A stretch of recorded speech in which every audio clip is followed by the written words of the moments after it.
How do you analyse the recent wave of political opening in the communist countries from the Soviet glasnost? The Soviet Union is living in a state of absolute vulnerability because the generation that lived the communist revolution is dead. The new generation knows nothing. It does not know how much sacrifice was necessary to remove the country from a feudal status and to promote some development and more social justice. It does not know how much was necessary to expel old habits and all kinds of bourgeois resistances. Gorbachev is a visionary, like Karl Marx, but he does not understand the extremely practical aspects that are embedded in reality. He seems to be a good man, with deep respect for democracy, but he does not realise that in the name of democracy, America is conspiring to make Gorbachev a hero with all its media machinery in the eyes of the world. Gorbachev will soon win the Nobel Peace Prize. America wants to make Gorbachev a celebrity to divert attention from communism. The qualities of a new stance will be Gorbachev's, not from communist history. Since when this began to happen, communism began to disappear, and this will be a great loss for all mankind. I warn Gorbachev not to let this happen, not to allow the old and the rotten to return to the Soviet Union. Organised religious institutions were expelled from the Soviet Union as the opium of the people and should not return. He can allow a great deal, all kinds of political and social openness, but he must not allow Christianity to return. Be alert, Gorbachev. Do not allow priests and any religion to enter the Soviet Union if you intend to save communism. Gorbachev must open the country to artists, scientists, independent thinkers, and meditation.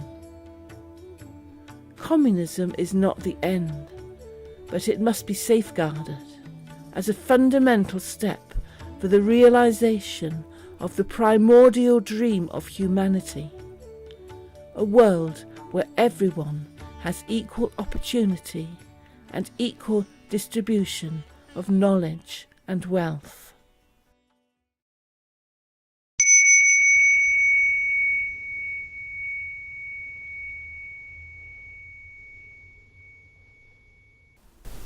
Considering the Soviet opening is inevitable, what path can the leader Gorbachev follow?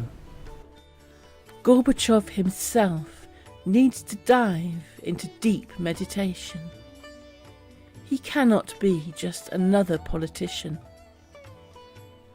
When you learn what meditation is, then whatever you do will naturally be right. I can see that he is a man of intelligence and good intentions for humanity, but he has no meditative depth. Only meditation brings transformations based on the discovery of the real needs of the species. Any other path of transformation will be a set of impositions of external moralities and commandments, without any ground to the deepest desires of the people. With meditation, it is possible to eliminate the absolutist interference of the state, and the world does not need new hierarchies, bureaucracies, presidents, prime ministers, KGBs or CIAs. Each individual will then be able to contribute to the ultimate utopia. There is no other way. It is not an economic revolution or a revolution in the strictly social field. It is a spiritual revolution, a rebellion infecting every individual.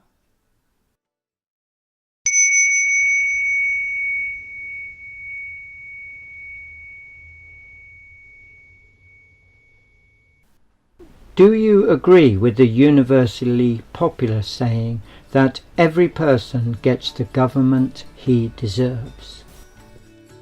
I have no doubts. Humanity is not dirty because of the dirty politicians. Dirty politicians exist because humanity is dirty. It needs to be understood well. Do not throw all responsibility on the politicians. They simply represent you, nothing more. This is the absurd. First you choose them, then you call them dirty.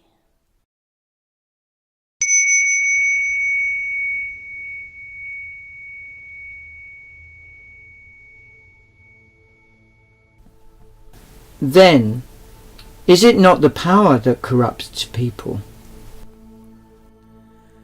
There is a similar statement from an English philosopher who says that power corrupts and absolute power corrupts absolutely. I do not agree with him. My analysis is totally different. People are all filled with violence, ambition, anger, passion, but have no power, so they remain holy. To be definitely violent, you need power. To satisfy your ambition, you must be powerful. To satisfy your passions, you once again need to be powerful.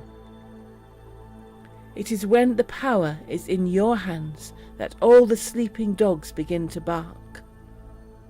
Power becomes a food for you, an opportunity. It is not that the power corrupts you. You are corrupt. Power only opens the door to corruption. How should we deal with this then? The only way to cleanse human consciousness is meditation. Only meditation can fill the interior of man with light. It is only meditation that can give you a clean, incorruptible heart. Then power will not be used in an unhealthy way. Power will be an instrument of creativity. The heart that is born out of meditation will always be building a more loving world and a more beautiful existence. But this great day has not come yet, and if you make any effort for this day to come, the addicted and ambitious people will all be against you. It is a question that has been asked to me constantly. Why does the whole world seem to be against you, chasing you? They are all ambitious and desirous of power, while I am trying to make man a lake of serenity, of peace and silence, of love and ecstasy.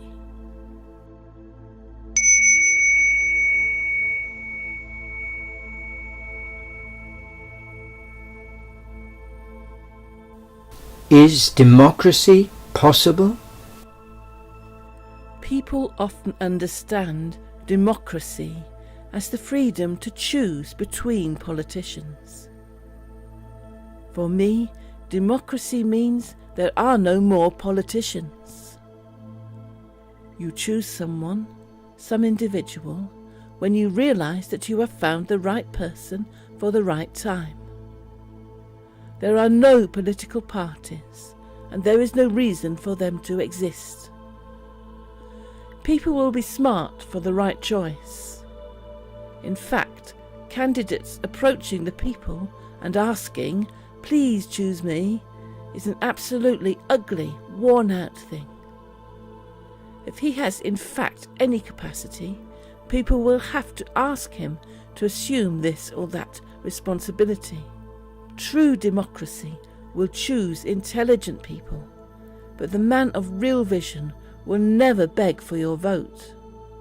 He will never kiss your children or shake your hand in the streets.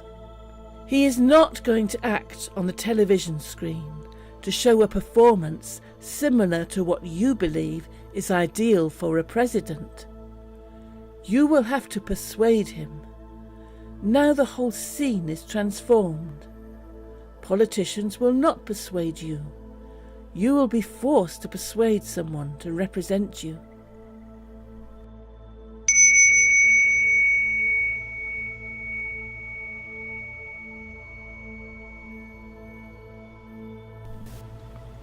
Western culture has sought the way of drugs, sometimes in an attempt to experience the inner feeling that Eastern culture seeks through meditation.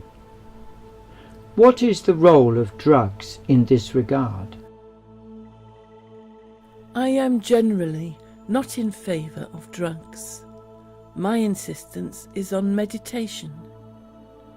But if people do not meditate and want a pill to feel more high or happy, then I am not, in the same way, absolutely against drugs. I think the side effects of drugs should be removed, and science is ready to do so. Science has the ability to create chemistry that brings people some sense of joy, some capacity for efficiency, greater relaxation, and less violence. These drugs should be purified under government control and sold under medical license. This is the only way to stop illegal and criminal drug dealing. If 30% of people are taking drugs, then governments are transforming them unnecessarily into criminals. The crime related to drug dealing and drug use can easily be extinguished. But the whole problem is that the Christian Church and all other religions do not want to see happy people. This is the cause, the roots, an issue that is not properly open to society. If people are happy, they will not go to church. The foundation and the whole strategy of religions is to make life as miserable as possible, so that people return to the churches and ask for blessings for the next life.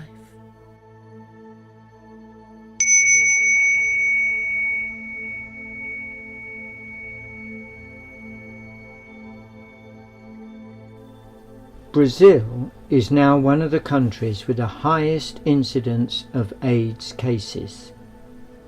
How do you see AIDS in relation to the present and the future of humanity? I am not a doctor, nor is AIDS just a disease. It is something more, something that is beyond the limits of medical understanding. It seems to me to be a spiritual disease. It is basically the inability to resist disease, and this to me means that humanity is losing the desire to live. Whenever a person loses the desire to live, his resistance falls immediately, because the body follows the mind. Obviously, medicine will never worry about the desire to live. For now, AIDS has nothing to do with homosexuality or heterosexuality, but it certainly has everything to do with sex. Why? Because the desire to live is rooted in sex. If the desire to live disappears, sex will become the most vulnerable area for an invitation to death. The modern man has finally reached the point where he realizes that the life he is living has lost all meaning. He has finally realized that he is existentially an orphan, and this feeling pushes him to the loss of the desire to live. Man has finally awakened to the fact that he has lived under false promises from priests and politicians. Society has given man only false hopes, and when you wake up to it, all the vital desire disappears.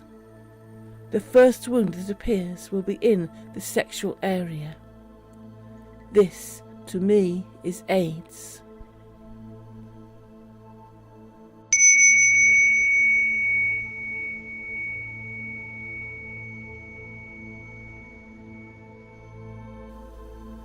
Even among different social classes and among different ages in the West, the search for games, videos and erotic objects is explosive.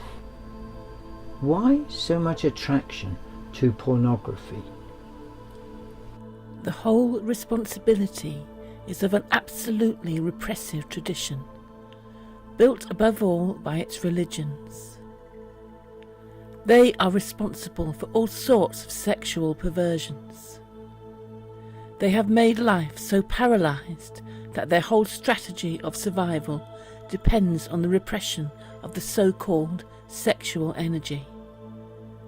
Remember, you have only one energy, and in the lower parts of the body we usually call it sexual energy. You can only transform that energy through meditation, through the alchemy of meditation. The same energy is directed in a different way and in other directions. It will transform into love, into prayer. Religions have not worked to transform this energy, but always to repress it. And if you repress it, it's natural that the result is a perverted human being. He becomes obsessed with sex.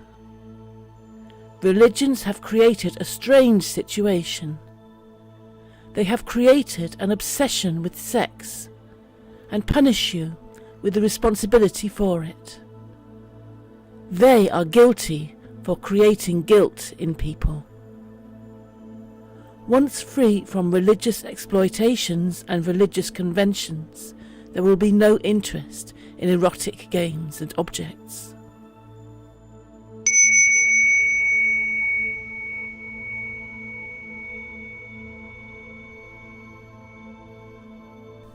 Your ashram community has grown again and expanded, now in Pune, India, after your expulsion and your disciples from America.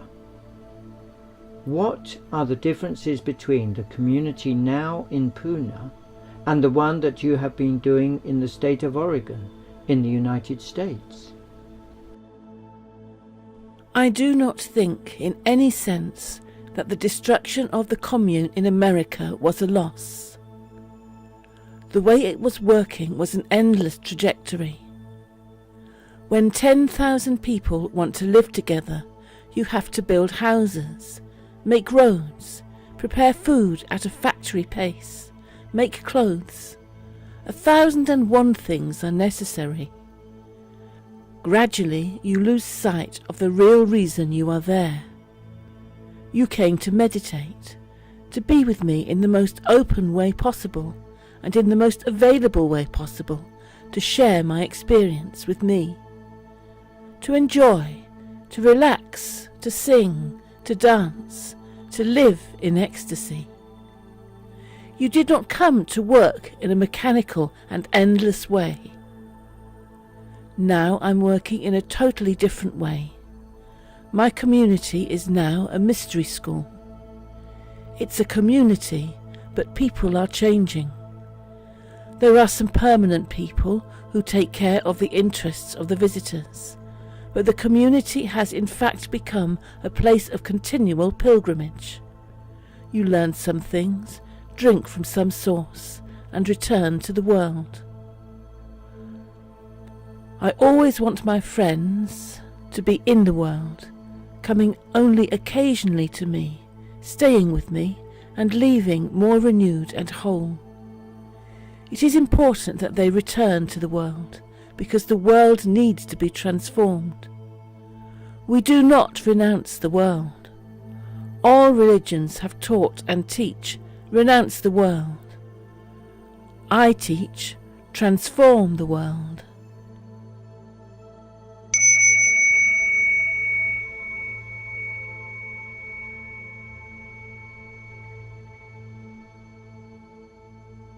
Do you think the people who are coming to your community in India are different from those who came to you in America? The quality of the people that are coming is higher, and that's what I expected. It was a heavy work of 35 years, and now the result has started to show. More intelligent and sensitive people are coming. People with greater capacity to listen and to experience silence also. Even better people will come.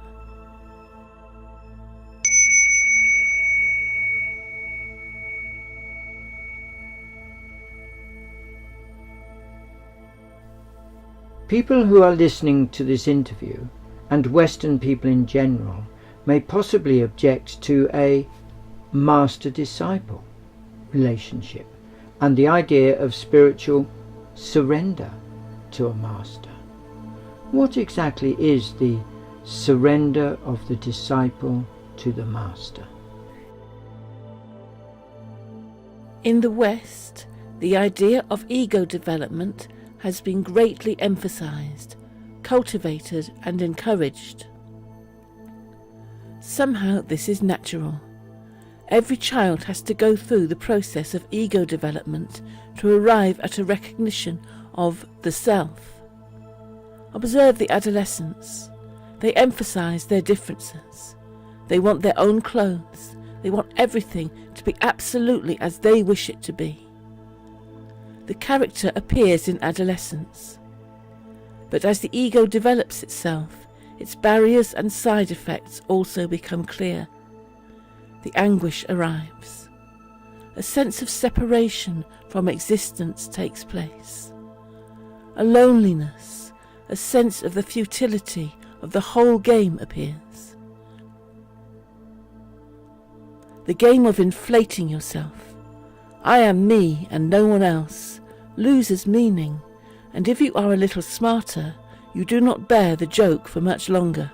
But the West has no alternative to offer. This is the only game the West knows, to inflate the ego that explodes. In the East, our understanding goes deeper. For centuries, it is known that the actual ecstasy of life is not in cultivating the ego, but in surrendering the ego. This is the function of the master-disciple relationship. When disciples and masters meet, they dissolve into each other. We have a relationship of love, a deep, orgastic experience, deeper than any other form of loving relationship. Because even lovers carry their egos, and egos will always be ready to collide. The ego of the master has already evaporated, hence he is the master, and the disciple surrenders his ego to the master. But remember, by surrendering, by delivering your ego to the master, you are not giving anything in particular, because the ego is just an idea and nothing more. There is no substance, it is made of dreams. When you surrender your dreams, what are you surrendering? If you come to me and say, I'm delivering you all of my dreams, you're offering, okay, but what am I getting? You may even think that you are offering great dreams of golden palaces, beautiful women, and fantastic treasures. You're only offering dreams, but I'm not getting anything from you. As far as the master's role is concerned, he's just laughing about it all, because he knows what your ego is, just hot air. Not much to wish for.